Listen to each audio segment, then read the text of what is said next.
Saludos y bienvenidos a Enfoque. La presidenta de Chile, Michelle Bachelet, ha tomado una importante decisión política, la remodelación casi por completo de su equipo de gobierno. El paso de Bachelet se produce en medio de los escándalos de financiamiento irregular de la política investigados por la Fiscalía, que han desatado un escenario de crisis transversal en el Ejecutivo, el Congreso y en los diversos partidos políticos. Hoy en Enfoque debatimos sobre los retos que afronta la mandataria chilena en este momento en el que parece decidida a acabar con los políticos que vulneran la confianza pública y cuando se habla ya de introducir en la agenda del país una nueva constitución. Así que damos la bienvenida a nuestros 4 invitados. Cori Duarte, académica de Trabajo Social de la Universidad de Atacama en Chile y que actualmente también hace un doctorado en esa dirección en la Universidad Complutense de Madrid. Bienvenida. Gracias por la invitación. También está con nosotros Andrés Frederiksen, es el director para Europa de ICN Diario. Es un placer que nos acompañe. Encantado, Joaquín. Damos de igual manera la bienvenida a nuestro plató de Enfoque, a nuestro siguiente invitado, Rodrigo Saavedra, quien fuera asesor de la ministra de Trabajo, Evelyn Matei, en el gobierno de Sebastián Piñera, politólogo. Bienvenido. Muchas gracias por la invitación. Y con nosotros en esta edición de Enfoque, el abogado Enrique Fisac. Es un placer también que esté con nosotros. Buenos días, gracias, Joaquín. Pues hablamos precisamente de ese tema de absoluta actualidad. En apenas unos minutos está previsto que Michelle Bachelet tome juramento a su nuevo gabinete, con lo que va a quedar despejada esa incertidumbre que se había instalado en el gobierno desde el pasado miércoles. Parece que hay mucha expectativa ahora mismo en todo el país, pero antes de entrar a profundizar en algunos nombres cercanos o no a la mandataria, me gustaría escuchar su punto de vista sobre la decisión en sí misma. Cori, ¿usted cómo ve la decisión de la presidenta? ¿Es un acierto esto de cambiar de repente? Absolutamente necesario y además no tan anticipado. La presidenta ya había hablado de posibilidad de cambio de gabinete anteriormente y esto de alguna manera viene a refrescar, ¿cierto?, la propuesta de programa que ya había planteado la presidenta durante su campaña electoral. La idea un poco es poder remecer el escenario político para el cumplimiento de aquellas promesas que estaban dadas en este programa electoral. Dentro del partido al cual yo pertenezco, el Partido Socialista de Chile, ¿cierto?, efectivamente se había vislumbrado la posibilidad de un cambio de gabinete, ¿cierto?, que fue de alguna manera realizado a raíz de toda esta situación con el caso Cavalli y se había de alguna manera postergado producto de los desastres naturales que habíamos estado viendo durante las últimas semanas y que esto empezó en febrero, ¿cierto?, con el Villarrica, luego en Atacama, posteriormente Calbuco, y que de alguna manera han ido prolongando esta sensación. Andrés, ¿usted también considera que no ha sido sorpresiva esta decisión de la mandataria? Y bueno, para mí sí, en cierta manera fue sorpresivo, sí, para mí que Michelle Bachelet de un día para otro decidiera cambiar todo el gabinete o gran parte del gabinete, que ya ahora en las próximas horas sabremos qué es lo que pasa. Sí, para mí fue sorpresivo realmente, pero no obstante pienso que también esta situación viene a ser como una especie de limpieza dentro de las bases del gobierno para poder caminar en una vía mucho más transparente de lo que tiene que ser. ¿Sabes lo que te digo? Entonces, bueno, yo confío que las medidas van a ser positivas, independiente de que si haya sido sorpresa o no haya sido sorpresa. Vamos a seguir pulsando la opinión de nuestros invitados. ¿Es un paso en la buena dirección, Rodrigo? Mira, todos los gobiernos desde el retorno a la democracia han tenido cambios de gabinete, por lo cual no es algo que debiese estar ajeno a la sociedad chilena tampoco dentro de Latinoamérica. Yo creo que el real problema que se ve acá es el manejo de expectativas. Incluso bajo el mismo plazo que la presidenta Bachelet se fijó, ya está atrasada. Y eso es lo que genera incertidumbre en un país que por lo general era el que menos lo generaba la región. Bueno, habla usted de incertidumbre en el sentido de que la mandataria habló de 72 horas y ha pasado mucho tiempo más. Enrique, se habla de hermetismo a estas horas en Chile. Vamos a ver, mi opinión que me causa toda esta situación es más bien devenida de que yo no creo que sea una oportunidad, creo que más bien es algo que se le ha venido poco menos que impuesto a la presidenta. Todo lo más que le cabe es hacer de la necesidad virtud y teniendo en cuenta que pocos más le quedaban, teniendo en cuenta las coaliciones que tiene el grupo de partidos que la sustentan y que evidentemente una serie de circunstancias de carácter absolutamente negativa, su caída es vertiginosa en la aprobación por parte de los chilenos, y evidentemente el resquemor o las suspicacias de sus propios socios la han llevado a esto que es una obligación. Aquí no hay un planteamiento de carácter voluntario. Y probablemente la mayor acreditación de esto es precisamente que, pareciendo, pudiéndose creer que debiera ser un planteamiento consensuado, planteado, previamente visto, vemos que no. A media hora para la convocatoria del nuevo gobierno y el juramento del nuevo gobierno, nadie sabe, ni siquiera sus compañeros en quien se sustentan desde el punto de vista político, quién va a ser ministro y quién no. Se habla realmente de su jefa de gabinete, digamos como el círculo más cercano, ¿no? Efectivamente, apenas una o dos personas. Pero su coalición ni siquiera sabe si va a repetir mandatario, si va a repetir tal ministro, si no lo va a hacer. Esto es un planteamiento, es evidente que ha tenido que suceder en las últimas semanas, algo que ha precipitado esta circunstancia. No es una elección de la presidenta, es una imposición a la presidenta. Deja usted pie al debate. Por una parte tenemos los elementos de la mesa que hablan de algo esperado, otros se refieren a un tema sorpresivo, se habla de cierto hermetismo, de obligación. ¿Dónde está realmente el problema? ¿Cuál es el meollo del asunto? No sé si alguno de los invitados quiere dar su punto de vista en ese sentido. Y claro, realmente el conflicto se suscita ante los problemas de corrupción que suceden. Pero bueno, son 2 o 3 problemas de corrupción que han aparecido ahora. Bueno, creo yo que se vienen arrastrando desde hace mucho tiempo. Y bueno, lo positivo, lo que veo yo realmente, lo positivo es que aquí, con estos 3 hechos puntuales que está viviendo Michelle Bachelet, ya se forma una nueva generación de hechos, con un nuevo gabinete, con otras personas que yo espero que nombren no personas de la vieja escuela, sino personas de la nueva escuela, que involucren académicos, que involucren personas no cercanas a la empresa. Entonces, ya cuando tengamos un gabinete, como bien dije, nuevo, vamos a poder tirar otra idea de país. Bueno, lo cierto es que pese a ubicarse en los primeros lugares, incluso a estar ahí en el top, en lo más alto, entre los países menos corruptos en América Latina, un puesto que ha compartido Chile con Uruguay, según informes de Transparencia Internacional, Chile justamente ha sido golpeado con el descubrimiento de una oleada de casos de corrupción. Decía usted que han sido 1, 2 o 3. Lo cierto es que se habla de la presencia de grandes empresas, de controladores de grupos económicos, de altos ejecutivos, de políticos, de parlamentarios. Incluso, recordemos, en este mismo programa Enfoque, que se habló de cómo las salpicaduras de la corrupción llegaron a la propia familia presidencial. ¿Cómo se ha producido ese cambio en Chile?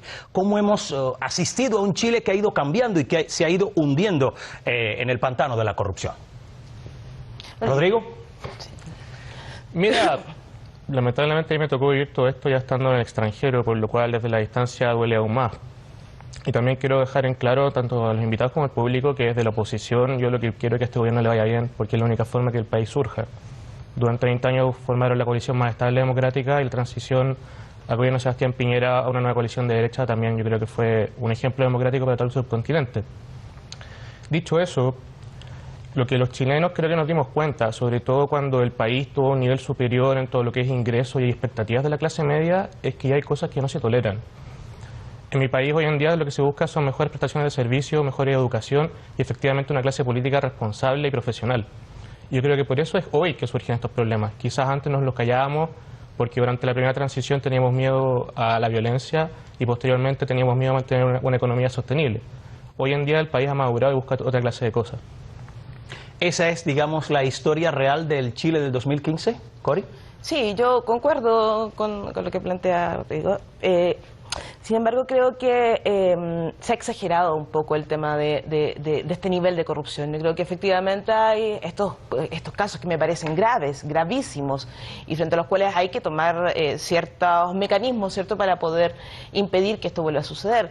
Sin embargo, creo que efectivamente la historia democrática de Chile, ¿cierto?, desde la vuelta a la democracia, no puede ser barrida por estos casos que se han ido conociendo. Creo que efectivamente la sociedad chilena es lo suficientemente madura como para poder enfrentar estos temas y a la vez atender los otros, porque junto con lo que estamos hablando del tema del cambio de gabinete, también existen una gran cantidad de temas que se están analizando en el país, que pasan por la reforma laboral, que pasan por el tema de la Haya, que pasan por una serie de circunstancias que están ocurriendo en nuestro país y que en estos momentos en Chile no existe un caos institucional. Existe una crisis política, es verdad, efectivamente, pero creo que se está a tiempo como para poder ponerle atajo a esta situación. ¿Estamos aún a tiempo? ¿Están los chilenos a tiempo, Enrique? Necesariamente. Necesariamente, y teniendo en cuenta además, y eso hay que... ¿Pero es un caos o no es un caos? No es un caos. No es un caos. No es un caos, no es un caos. Quiero decir, vamos a ver, cada vez que en un país determinado aparecen más casos de corrupción, es un problema de déficit democrático. ¿Vale? El sistema democrático se basa en dos principios básicos, uno la transparencia y otro la división de poderes. Y es imprescindible estas dos circunstancias. Lo que se necesita, sinceramente, para acabar con la corrupción, nunca es un cambio de personas, es un cambio de instituciones, es una clarificación de instituciones, en Chile y en cualquier país del mundo. Estos son verdades políticas absolutas desde el siglo XVII.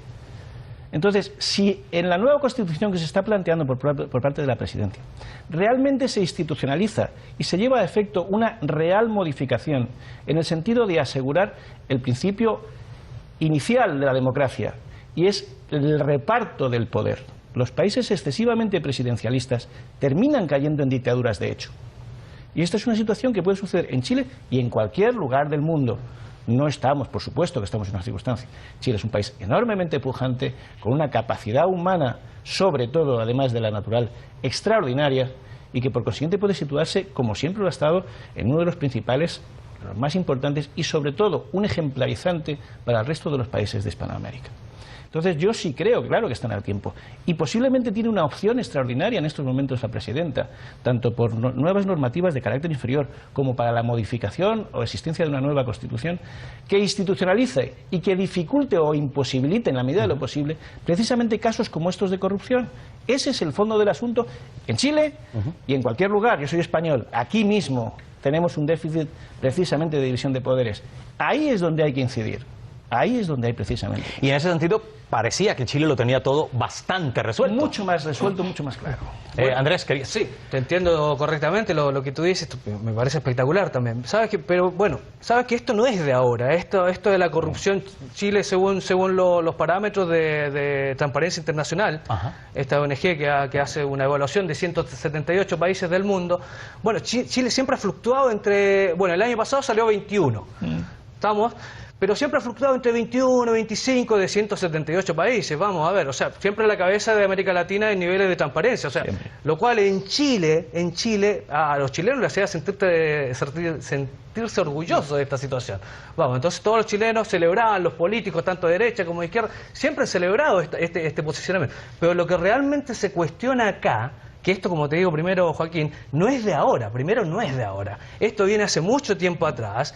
Lo que realmente se cuestiona acá en los debates de política, en Casa de América, qué sé yo, en las universidades, etcétera, lo que realmente es por qué no se hizo nada para ascender más arriba del 20. Ahora estamos 21. ¿Por qué no se hizo nada para ascender al 15, al 17, al 13? O al 1. O al 1, ¿por qué no? ¿Por qué no? A nivel de Nueva Zelanda, ¿por qué no? A nivel de Suiza, ¿por qué no? Entonces, ¿qué es lo que te quiero decir esto? Que ha pasado muchos años que hemos fluctuado entre este rango, como te digo, entre el 20, 24, 28 a mucho, pero son los mismos. Entonces, ¿qué pasa? Están robando los mismos acá. Entonces, eso es lo que. Entonces, ¿qué pasa con este cambio de gabinete? Cuando se destapa toda esta situación, viene a frenar todo esto que viene desde hace mucho tiempo atrás. Entonces, para mí, como te digo, no es de una situación puntual. Pero el cambio de gobierno no es suficiente. No es suficiente simplemente cambiar las personas. No es cierto, porque además seguro que se terminará produciendo, no sabemos quién no es el gobierno que va a entrar, pero va a haber primero un intercambio de cromos, sin lugar a dudas, de que quien estaba en una cartera pasará a la otra y quien estaba en la otra uno. Habrá un porcentaje y otra serie de personas que entren. Pero te insisto, o sea, el ser humano es corruptible por naturaleza, las cosas como son, y lo que hay que hacer es un Estado de Derecho que impida o que dificulte precisamente el que progrese esa situación. ¿Qué es lo que está sucediendo en Chile? Entiendo que, insisto, por compararlo con España, es necesario un cambio generacional, que tú decías antes, y un cambio desde el punto de vista institucional, de tal forma que vengan gentes nuevas que planteen nuevas soluciones y que se lleven a efecto. Correcto. Que hay que plantear un Estado de Derecho que imposibilite, que dificulte. Los jueces en un Estado de Derecho son al fin y al cabo el paladín vestido de blanco que defiende los derechos y las libertades individuales de las personas. Tienen que ser absolutamente independientes, no pueden estar siendo nombradas, mediatizadas por los poderes políticos, porque entonces caemos en la dictadura, que puede ser legítima, porque a alguien que le votan en sufragio universal, su gobierno será legítimo. Pero si ejerce el poder por encima y sin respetar la división de poderes, seguirá siendo un dictador. Ahora mismo tenemos muchos ejemplos que son así. Respuesta, Sí, les bueno, veo por aquí. Es lo que te digo, si Chile tiene un capital humano tremendo, un capital humano tremendo a nivel, como te digo, de instituciones. O sea, hay gente muy preparada en Chile, solo que no ha tenido el acceso a los puntos altos de la política. Y son estos tipos que están en el punto alto de la política, son los que están mandando todo este tiempo. Me voy a permitir una interrupción, Andrés, porque hablando precisamente de esa nueva esperanza de las generaciones más recientes que se han iniciado en el mundo de la política, precisamente en Chile se miró con muy buenos ojos esa conformación de la nueva mayoría a tenor de la presencia, por lo menos en el Parlamento, de nuevas fuerzas políticas. No sé, ustedes desde el propio Partido Socialista, ¿cómo lo ven? Sí, de todas maneras, o sea, evidentemente ha habido un recambio generacional y efectivamente la figura del ministro de Interior, Peñailillo, ¿cierto?, hacía eco un poco de esto, de este cambio generacional, ¿cierto?, de estas generaciones que habíamos sido estudiantes durante la dictadura, ¿cierto?, y que luego iban a ocupar estos cargos políticos importantes. Sin embargo, yo creo que hay que destacar algo que mencionaba recién Rodrigo, que tiene que ver con la historia democrática de nuestro país. Nosotros aprendemos a golpe y porrazo, como lo decimos allá en Chile. Requerimos de terremotos y tsunamis para poder gestionar la emergencia. Requerimos de un montón de cosas para poder reaccionar. O de volcanes. O de volcanes, por ejemplo, o de aludes, como sucedió en Atacama. Entonces, yo creo que efectivamente lo que decía la presidenta con el caso Cabal, esto de esta relación entre las empresas, entre el negocio y la política, era algo que nunca se había enfrentado con la propiedad que se requería en nuestro país. Y hemos tenido ciertas instancias, la ley de transparencia, ¿cierto?, la ley de financiamiento de los partidos políticos, que han intentado poner atención en este plano. Sin embargo, sigue siendo un tema tabú. Sin embargo, sigue siendo no solamente la clase política vieja, sino que efectivamente esta relación perversa que se tiene con las empresas, con los grandes poderes fácticos en Chile, es lo que de alguna manera también está ocasionando esta crisis política que tenemos. Es una crisis que está relacionada con el... Bueno, usted mencionaba, mencionaba el nombre de Peñailillo y curiosamente por ahí vienen también algunos de los problemas. Parece ser, luego lo vemos, su tocayo Rodrigo, por alusión, y con la dispensa que eso entraña, ¿no? También compartimos un año en la Complutense. Así imagínese. Bueno, mira, que yo hace poco escuché en una escuela de negocios acá en Madrid que decían, tú no puedes planificar pensando en un terremoto. Yo digo, bueno, es que los chilenos planificamos nuestra vida en base a los terremotos. O sea, si alguien me dice que todavía guarda la vajilla de la abuela, yo le voy a dar una medalla, porque cada 10, 15 años se cae toda la casa y no hay nada que hacer. Dicho eso, sí, como dice Cori, aprendemos a porrazo. De hecho, si tú revisas la historia institucional del país, cada 40 años surge una crisis más o menos potente. Justo coincide que este año son 40 años del primer cambio institucional con la caída de la presidencia de Salvador Allende. Pero hoy yo creo que la situación es distinta. Por primera vez en la historia de nuestro país hay una clase media consolidada que se siente que no está siendo escuchada. Porque la segunda generación de quienes lograron derrotar a Pinochet en el plebiscito, dígase el hijo de la presidenta Bachelet, los hijos de los grandes ministros, los grandes nombres, no dan esa sensación de mérito, no dan esa sensación que se han esforzado de cara a la ciudadanía. El mismo hijo del presidente Ricardo Lagos, el actual senador Ricardo Lagos Weber, se sabe que se fue becado a estudiar a Oxford, no pagó sus estudios y tampoco los terminó. Entonces, ¿cómo le dices tú a alguien que es un hijo panadero, que por primera vez tiene una generación en la universidad, sabes que yo sí estoy listo y tengo la capacidad para gobernarte? Entonces, cuando la gente se siente ciudadano segunda clase, es cuando realmente se manifiesta. Y eso es lo que estamos viendo hoy en Chile. Cuando nosotros estábamos en el gobierno y vimos el liderazgo de Camila Vallejo, pese a que fue bastante complejo cuando estábamos en la oficina, pero bueno, tenían razón, chicos. O sea, estudiar acá es bastante caro. Tenemos que darle oportunidad a los que tienen menos que nosotros. Y eso es lo que hoy no se ve con la segunda generación de la pasación de la Vamos a democracia. avanzar un poco. Hay muchos asuntos que evidentemente marcan el día a día de Chile, como lo estamos contando, y evidentemente hay que recordar algunos de esos casos. El Penta, por ejemplo, desvelado por la prensa, que vino a poner al descubierto la realidad de un tema absolutamente vergonzoso: el financiamiento político en Chile. Sería bueno para que los telespectadores tuvieran una idea exacta. Rodrigo, no sé si recuerda usted ahora mismo, ¿cuáles fueron las claves de ese caso? Principalmente que un grupo empresarial, a través de una figura de impuestos que existe en Chile, buscaba reducir el pago de impuestos a través de donaciones. La ley cultural que escribió el señor Valdés a principios de los 90 permitía que las donaciones a partidos políticos pasasen por donaciones culturales.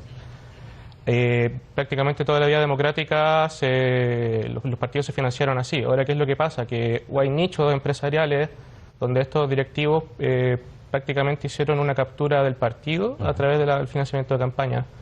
Porque uno de los grandes problemas, a mi parecer, que nos ha dejado la Constitución del año 80 es que tenemos una democracia muy cara. Entonces realmente se gastan millonadas de pesos en llegar a ser electo incluso alcalde, ni hablar de para ser senador o presidente.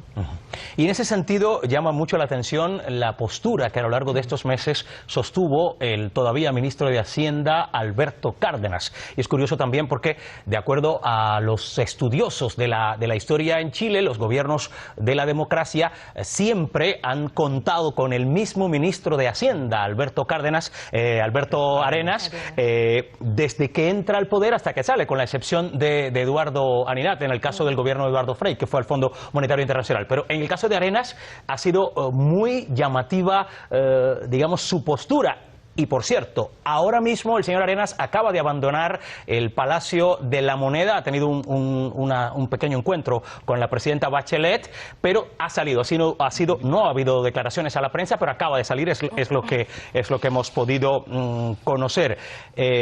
Habrá que valorar esa noticia de última hora y eso de cara a esas quinielas que se hacen sobre el nuevo gabinete, pero también habrá que recordar su postura, tanto en el caso del que veníamos hablando, el caso Penta, como en otro caso, el caso también en el que se vincula al hijo de la presidenta Bachelet.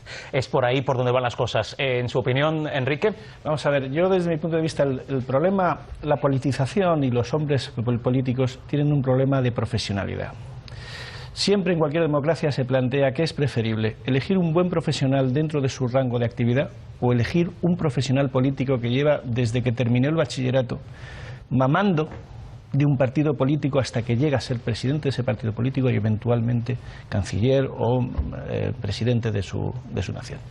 ¿Qué es preferible? Yo personalmente, es mi opinión absolutamente personal, prefiero a los profesionales liberales, a los profesionales que dentro de su rango de actuación llegan a tener un conocimiento y una experiencia y de ahí saltan a la política a realizar una labor en beneficio del resto de la población, que personajes como el que estamos hablando, que al fin y al cabo es un hombre jamás modificado, jamás cambiado, y que por consiguiente es imposible evitar que sus miras sean cada vez más estrechas, porque solamente las ve a través de la ventana de su despacho y de la ventanilla de su coche, no pisa la calle.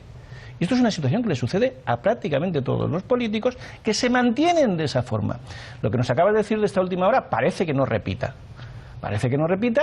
Y entonces, desde mi punto de vista, sí que es razonable. Yo prefiero una persona que se haya esforzado, lo decía antes Roberto, sobre la clase media, que está accediendo a dos planteamientos básicos: el educacional y el económico, que le permite precisamente a cada individuo proyectarse tanto en su vida profesional como en su vida pública, si es que en un momento determinado accede. Bueno, pues yo prefiero que primero se proyecte en su vida profesional y que una vez que ha adquirido todos esos conocimientos, toda esa experiencia, realmente sabe lo que es la calle y cómo se mueve la calle en el ámbito de su actividad profesional, se acceda a tener en un partido político, en un gobierno, en un asesoramiento, lo que sea menester, al objeto de que realmente esa experiencia adquirida la pueda volcar en beneficio de sus conciudadanos. Y este señor no es así. Este señor es un político que lleva 30 años en el gobierno. Pero pues vamos a hablar precisamente de ese político que es el señor Alberto Arenas, que por cierto viene de la rama socialista, ¿no? De la nueva mayoría, y evidentemente quedaría muy tocado el partido. No sé,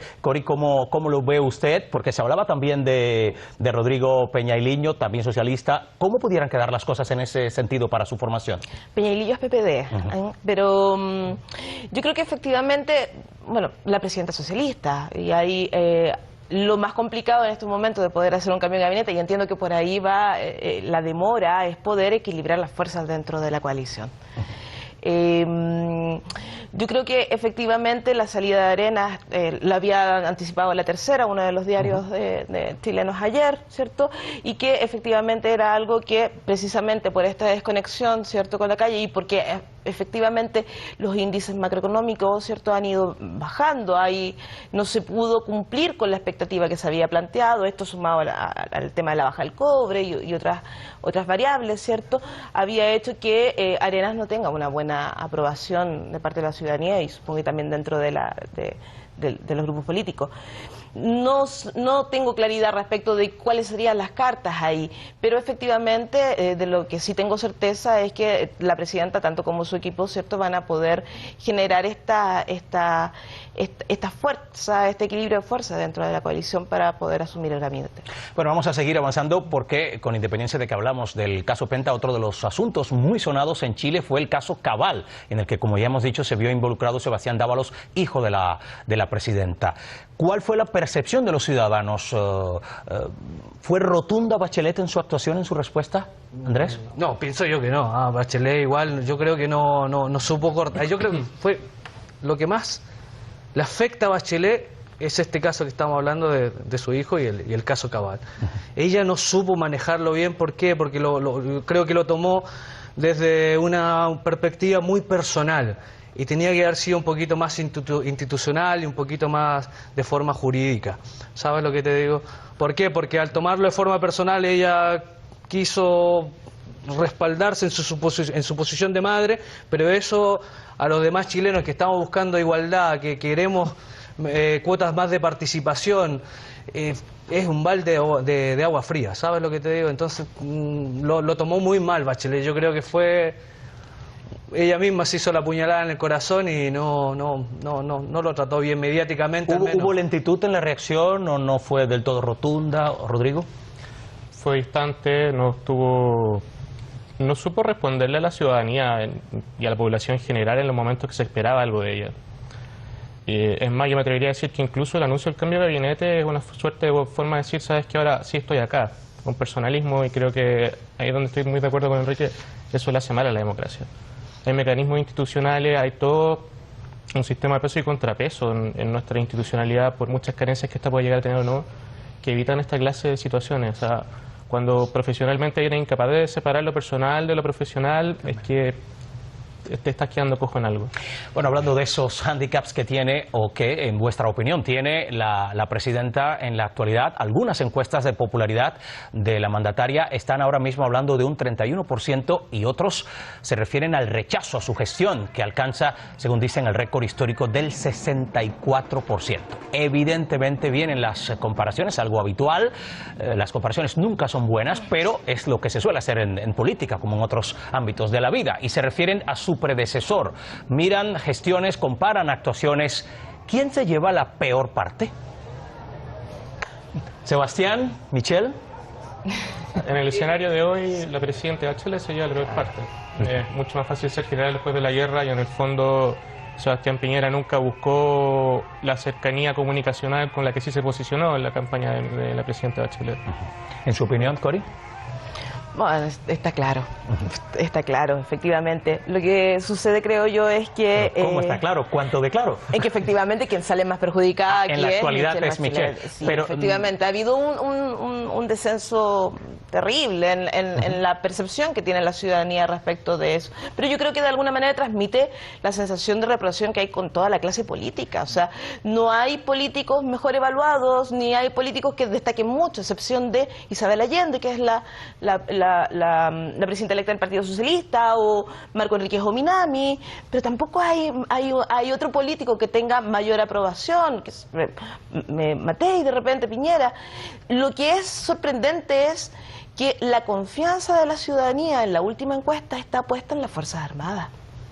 Y eso marca, para mí, por lo menos, que vengo de una generación que creció en dictadura, a mí me provoca temor eso, ¿no? Exacto, porque efectivamente en los 2 años anteriores, ¿cierto?, las movilizaciones estudiantiles habían sacado a la ciudadanía a la calle, pero hace un año que la ciudadanía está totalmente anómica.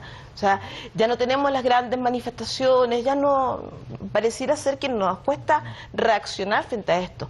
Las encuestas están manifestándolo, pero se ve poca actividad en la calle. ¿Poca participación ciudadana, dice usted? Sí, muy poca participación. ¿Usted también lo ve así, Andrés? Yo pienso realmente que el que pierde realmente es Chile con toda esta situación, porque claro, bueno, tanto es las encuestas realmente cuando tienen desaprobación, cuando vienen a mostrar una desaprobación bastante amplia, viene desde Piñera y ahora se trasladó a Pinochet. Pero esto es el descontento general que algún día tiene que explotar. Es que tiene que salir. Yo lo veo desde así lo siento yo. Bueno, ¿sabes? estamos viendo en este momento imágenes de esas duras protestas que se habían producido en etapas anteriores. Son imágenes de archivo que nos permiten recordar cómo se han vivido meses anteriores a la situación en distintos aspectos en Chile. Pero decía Cori que ahora mismo los ciudadanos están como que más atemperados, ¿no? Yo pienso que están nacidos de líderes. Sí, como te digo, toda esta situación que ha pasado, yo la veo positivamente porque tienen que salir las nuevas propuestas ciudadanas de cualquier lado. Y no la vieja escuela política que está ahí, ¿sabe todo lo que hablaba acá el colega? No la vieja escuela política que están siempre años ya ahí, no, sí, ya finito con eso. Entonces, ahora se va a dar paso a esto, entonces yo creo que la gente va a despertar un poquito más y va a construir un poquito país no tan politizadamente. No veo a Enrique tan de acuerdo, ¿no? ¿O sí? Sí, vamos a ver, en lo básico sí, pero vamos a ver, hay una cosa que crea mucho más rechazo, que es el desengaño. Cuando tú no tienes puestas expectativas especiales en alguien, el que no de un perfil alto, ya lo tienes asumido. El problema es el desengaño. El problema es cuando te presentas unas elecciones, las ganas con otros 7 partidos, con una expectativa real, en lo que me estás diciendo es que vas entre tu programa electoral, el cambio constitucional para modernizar la situación de Chile. Y de repente con lo que te encuentras es con que son los de siempre. Y con que no solamente son los de siempre, sino que tu nuera termina diciendo, poco más o menos, el ladrón soy yo, mi suegra no. ¿Qué es lo que dijo la nuera de la señora Bachelet? Es que reconoció su culpabilidad cuando la llamó la Fiscalía. Lo único que intentó fue exculpar a su suegra. Entonces, ese desengaño poblacional, que es el que por otro lado suele llevar a las poblaciones a achicarse, porque ¿hacia dónde miran? La gente sale a la calle cuando tiene la expectativa de que algo regurgite, revolucione, reinstitucionalice, reorganice la colectividad. Pero cuando mires donde mires, no hayas, no sales ya a la calle. Bueno, decía usted Enrique, hablaba de ese momento en el que llega Bachelet en este segundo mandato al poder. Entonces un 62% de los ciudadanos validaron precisamente la posibilidad de que emprendiera reformas. Y ahora, curiosamente, un año después de haber llegado al poder nuevamente, 64% de los ciudadanos prácticamente piensan todo lo contrario, o sea que ha habido un cambio ahí espectacular, lamentablemente, en el sentido negativo, ¿no? Claro, yo realmente de la encuesta tampoco me fío mucho, porque son percepciones, yo trabajo bastante en esa índole, en lo que es el ámbito de las neurociencias, pero sí con capital humano, ¿sabes? O con personas. Y bueno, entonces las encuestas siempre son de una percepción que hay en el momento y entonces yo no me fío tanto. Bueno, te voy a interrumpir, siento interrumpir, estamos en riguroso directo y como saben ustedes les estamos contando todo lo relacionado con ese nuevo gabinete que pretende configurar la presidenta de Chile, Michelle Bachelet. Si hace algunos minutos hablábamos de que el ministro de Hacienda, Alberto Arenas, había abandonado el Palacio de la Moneda, ha vuelto hace apenas escasos segundos. Estas son las cosas de última hora de la política. Decía usted que hay incertidumbre en Chile. Yo creo que hoy el plató refleja esa misma incertidumbre. Las cosas como son. El ministro de Defensa está en la Moncloa. Hay algunos ministros, ya saben ustedes, que habían sido convocados, todos los actuales en la Moneda, quiero decir, todos los actuales ministros del Ejecutivo chileno habían sido convocados al Palacio Presidencial, a la sala Montbaras, allí precisamente, pero ha habido alguna llegada tardía, otros que han ido, se han marchado. Vamos a intentar tener, ojalá antes de que termine el programa por horario, ya saben ustedes, hay unas 4 horas, con diferencia a la hora peninsular española. Solo una frase, sí. Joaquín. Un cambio de gobierno no se gestiona así. No se gestiona así. Es un error de nuevo de Bachelet. No puede tener al país entero pendiente de que en un momento determinado, incluidos sus socios de coalición, pendientes de que 15 segundos antes de que juren sus cargos lo sabrá usted. Mire usted, un poquito más de respeto. No, evidentemente lo deben saber ya, lo que no ha trascendido. Pensamos, ¿no? Pues no lo tengo yo tan claro. Uno que sale, que entra, aquí ha ido. Bueno, pues lo que parece, si va a jurar su cargo dentro de media hora, ¿a dónde ha ido? Se le habrá quedado pues allí el boli en casa. Hablando de esas cosas incongruentes, en su punto de vista, Enrique, vamos a echar la vista atrás porque a finales de diciembre, a finales de 2014, la presidenta de Chile envió al Congreso un proyecto de ley sobre el financiamiento y gasto electoral que prohíbe las aportaciones de las empresas. Es un tema que evidentemente tiene mucho que ver con esos casos de corrupción destapados. A estas alturas, ¿en qué ha quedado todo eso? ¿Quién tiene respuestas? ¿Se sabe algo? ¿Se llevó al Congreso? ¿Lleva una tramitación especial? ¿Hay un recorrido determinado? ¿Rodrigo? Primero me gustaría agregar algo que creo que es un dato importante.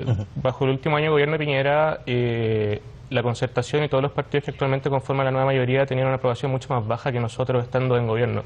La única figura que superaba eso era Michelle Bachelet. Entonces el manejo de expectativas fue muy malo en lo que es el primer año de gobierno. Hubo errores comunicacionales simultáneos hasta lo que estamos llegando a la incertidumbre el día de hoy. Creo yo que este proyecto de ley se presentó simplemente de forma apresurada para intentar limpiar un poco la imagen de la clase política. Pero la ciudadanía no se le ha dado una señal de acuerdo, no se le ha dado una señal de discusión. De hecho, para bien, para mal o para más o menos, junto con las catástrofes naturales, comunicacionalmente no se ha tratado ni siquiera con la seriedad que se debería dar, ni siquiera en los medios del Estado, como es Televisión Nacional y el Diario de la Nación. Entonces, una vez más, la ciudadanía dice, vale, tú me estás dando una herramienta para que yo te vuelva a creer, pero ¿dónde está? ¿Dónde están las declaraciones? ¿Dónde está el tipo de traje y corbata con el barro hasta la rodilla diciéndome en terreno por qué yo tengo que votar por él? Eso no se ha dado. ¿Usted cómo lo ve, Cori? ¿Está muy cuestionada la credibilidad de la clase política? Sí, absolutamente. Absolutamente.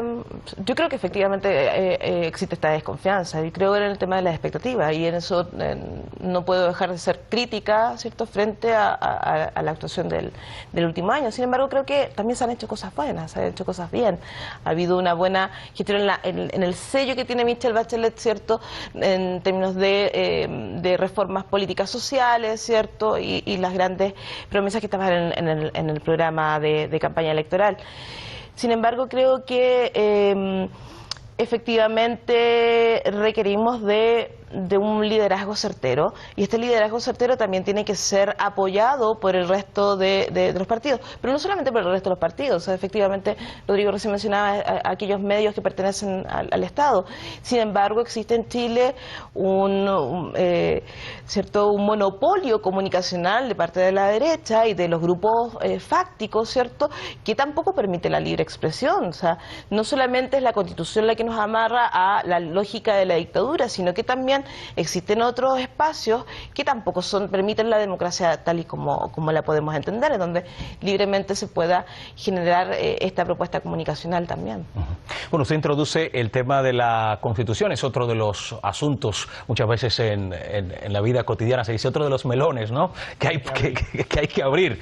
Pues justamente ahí está, y así yo creo que en cuestión de minutos se pudiera conocer de primera mano la información de lo que está sucediendo ahora mismo en La Moneda, pero antes de llegar a ese punto, la presidenta ha hecho o ha puesto en la mesa, ha puesto sobre la mesa el debate de la nueva Carta Fundamental, de la nueva Constitución. ¿Es realmente un reclamo social o viene, como dicen algunos analistas, a buscar la complacencia de los sectores de la izquierda de la nueva mayoría? Bueno, yo opino, es como dice acá mi compañera también, bueno, yo creo que la gestión a nivel general no ha sido buena. Para mí ha sido buena. ¿Qué te quiero decir con esto? Porque Michelle Bachelet primero está sembrando los cimientos para la reforma educacional, que queda mucho por hacer, sí, lo tenemos claro, todo bien. Hizo la reforma tributaria, que queda internamente mucho por hacer, sí. Y ahora estamos hablando de las reformas constitucionales. Entonces, bueno, se está llamando ahora en septiembre, vamos a empezar un nuevo proceso. Entonces son todas estas historias, estamos hablando de 3 factores, 3 puntos, que vienen de mucho tiempo atrás también. Entonces, si Michelle Bachelet es capaz de gestionarlo para destaparlo y crear nuevas políticas, es un paso adelante. ¿Sabes lo que te digo? Y con la Constitución incluida. Entonces tenemos reforma educacional, reforma tributaria, se está trabajando en la reforma laboral, ¿sabes? Y ahora lo que es lo que es la Constitución. Entonces, por eso te digo, esto lo teníamos que haber hecho bajo Lagos, o quizás bajo Frei. O sea, con muchos años atrás. Muchos años realmente claro. hay una necesidad ciudadana de esa modificación constitucional. Vamos a ver, yo es que diferenciaría, estoy contigo, pero diferenciaría entre la Constitución y las leyes ordinarias de cualquier Estado. Las leyes van a servir para adaptar el momento oportuno histórico a una necesidad que vayas a tener. La Constitución no. La Constitución americana tiene 230 años y ahí sigue. Es la primera y sigue vigente. Porque si tú haces una Constitución, me da lo mismo desde el punto de vista de la izquierda que desde el punto de vista de la derecha, esa Constitución va a nacer coja, necesariamente. Pero es que esta Constitución la hizo Pinochet, ¿verdad? Ya lo sé. Ya lo sé. Si estoy contigo en que se tendría que haber cambiado esa Constitución hacía mucho tiempo para establecer lo mismo, lo que yo te decía antes, la división de poderes. Es imprescindible en un Estado democrático. Es lo que asegura que el Estado va a ser realmente democrático. Si no, será una dictadura, legítima o ilegítima, pero una dictadura. En este caso, claro que era imprescindible una nueva Constitución. Ahora bien, efectivamente, no sesgues la Constitución que vas a meter. Hay que hacer un esfuerzo absoluto en los constituyentes, siempre, de llegar a acuerdos, de establecer las normas del juego, para que todo el mundo, cada ciudadano, se sienta lo menos incómodo posible. No voy a decir lo más cómodo. Seas de izquierda, de derecha, de centro, del norte, del sur, de la montaña o del mar.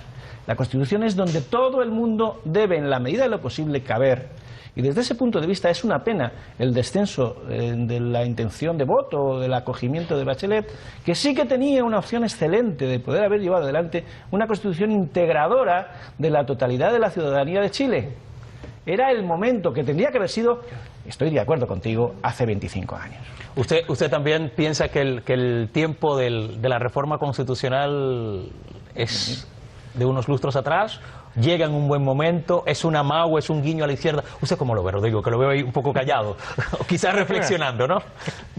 Siendo ya casi que leguleyos con el contenido de la Carta Fundamental, básicamente ha variado muy poco desde la de 1833, salvo los artículos específicos que en inicio preveía la existencia de un partido comunista y muchas otras cosas que son lo que efectivamente, como mencionaban Cori y Andrés, el legado de la dictadura. Y en términos de democracia eso se modificó y actualmente el Partido Comunista participa del juego democrático del país. Entonces yo sí noto que lo que hace falta es dar una señal clara como país de que queremos tener algo que logramos por un gran acuerdo nacional. Sí creo, como dice Andrés, que el momento era con Lagos, porque ha sido el presidente más fuerte que hemos tenido en términos de que por mucho que estuviese en la Constitución, yo sabía hacia dónde iba el país y yo le creía, como dije antes, si el país le va bien, a todos nos va a ir bien. Eso hoy no lo veo. yo veo que hay una carencia de liderazgo muy fuerte, sobre todo en términos comunicacionales, porque al menos en la administración anterior de la presidenta Bachelet era la persona que te acogía, era como la madre. Yo perfectamente podría haber dejado a mi sobrina que ella la cuidara los domingos. Hoy en día ni siquiera veo eso. Y por eso creo que, aunque pueda llegar a ser necesario, como estoy fuera del país hace un par de años, no conozco el momentum, pero no veo que ella tenga la capacidad ni el equipo humano para llevar una empresa tan grande como esa, como si pueden ser las reformas en otras áreas del Estado. ¿Por eso se busca el cambio de gabinete, Cori? ¿O de todas maneras usted sí ve capaz a Bachelet y a su equipo? Absolutamente. Yo creo que jugar con la imagen de la madre, que efectivamente es un discurso que se utilizó durante mucho tiempo en el primer gobierno, me parece que es un tono un tanto sexista en términos de liderazgo que tiene la presidenta en nuestro país. O sea, la presidenta no solamente ha tenido ya, este es el segundo periodo, ha sido ministra de Defensa, ha sido ministra de Salud, ha sido presidenta de ONU Mujeres. O sea, ella tiene un liderazgo y ha mostrado mediante su gestión la suficiente fuerza para poder enfrentar los escenarios adversos que están ocurriendo en este momento. Yo creo que efectivamente la propuesta de la reforma constitucional es una propuesta interesante en términos de volver a recuperar esa ciudadanía. La propuesta que ha hecho la presidenta, que no ha ahondado más, es a través de cabildos ciudadanos, que es muy parecido a la construcción de los programas que se tuvo en el primer gobierno y en el segundo gobierno mucho menos. Pero poder recuperar esa ciudadanía, este diálogo, yo creo que a todos y todas nos va a hacer bien. Bueno, pues ahora mismo la gran pregunta sigue estando en la moneda: quién se queda, quién se va.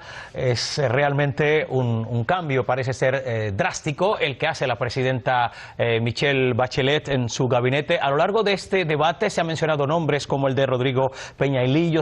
Muchos allí en Chile dan por sentada su salida del equipo. Se habla también de Alberto Cárdenas, Alberto Arenas, insisto, no sé por qué, ya van 2 veces que le cambio el apellido al señor ministro. Si sigue usted en funciones o no, pues le ruego que me disculpe humildemente.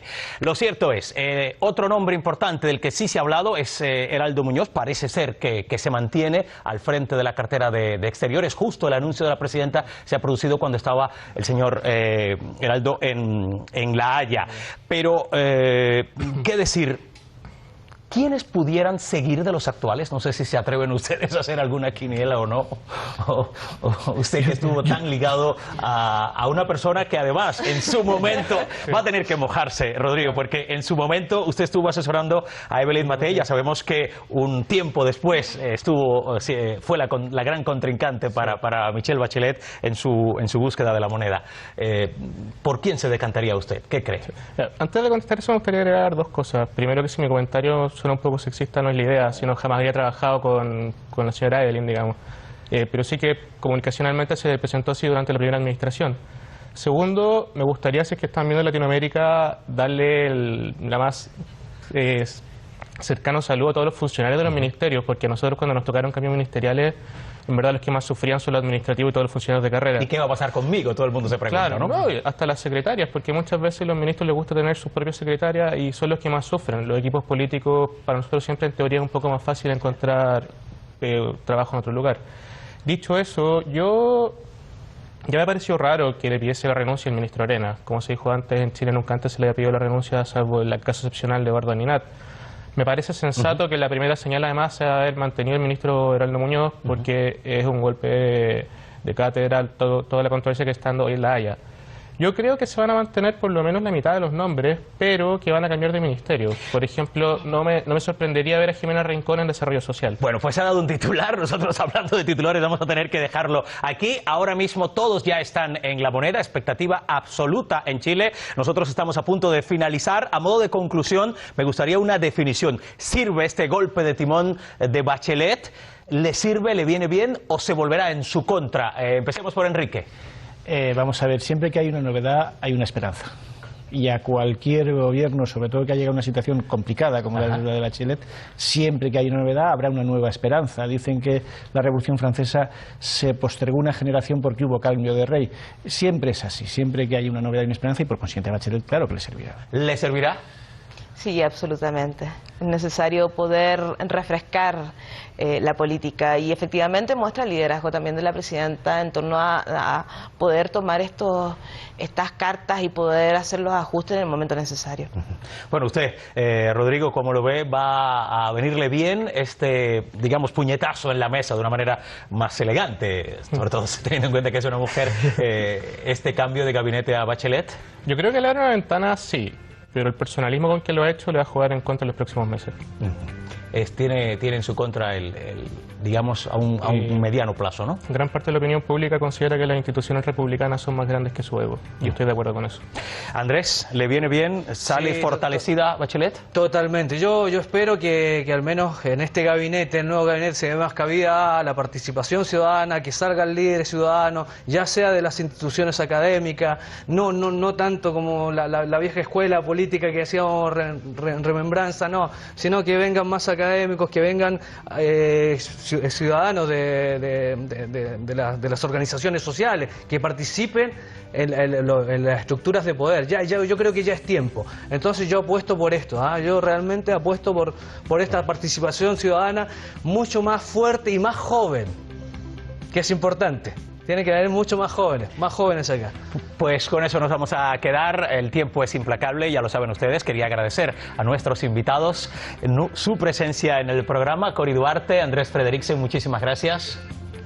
También por este lado, Rodrigo Saavedra y Enrique Fisac, un placer. Igualmente, gracias a ti. Y evidentemente a ustedes, los telespectadores, los que nos siguen cada día en ese acercamiento al debate. Ya saben que, como siempre, pueden mirar con nosotros la actualidad y luego hacerse su propio enfoque.